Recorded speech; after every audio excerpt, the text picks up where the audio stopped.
ఓం నమ శివాయ. ఓం శ్రీ గురుభ్యో నమ.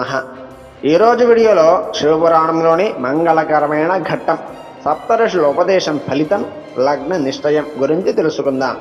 అనరణ్యుడు మరియు పద్మావిప్పలాదుల కథ విన్న తర్వాత మైనాదేవి మనస్సులున్న భయం పూర్తిగా తొలగిపోతుంది.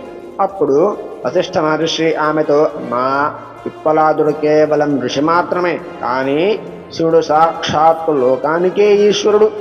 ఆయన అమంగళ వేషధారిగా కనిపించినా స్మరిస్తే సకల మంగళాలను ఇస్తాడు అని తదుపదేశం చేస్తాడు. ఋషుల మాటలకు సంతోషించిన హిమవంతుడు మీనాదేవి శివునితో పెళ్లికి తమ పూర్తి అంగీకారాన్ని తెలిపారు. నారదుడు పిలిపించి గ్రహాల స్థితిని పరిశీలించి వివాహ ముహూర్తాన్ని ఎలా నిర్ణయించారు, కైలాసానికి శుభవార్త ఎలా వెళ్ళింది అనే విషయాలను ఈ వీడియోలో వివరించాను. తెలుసుకుందామా మరి? ఇప్పటి వరకు చూసిన ప్రతి ఒక్కరికి ధన్యవాదాలు.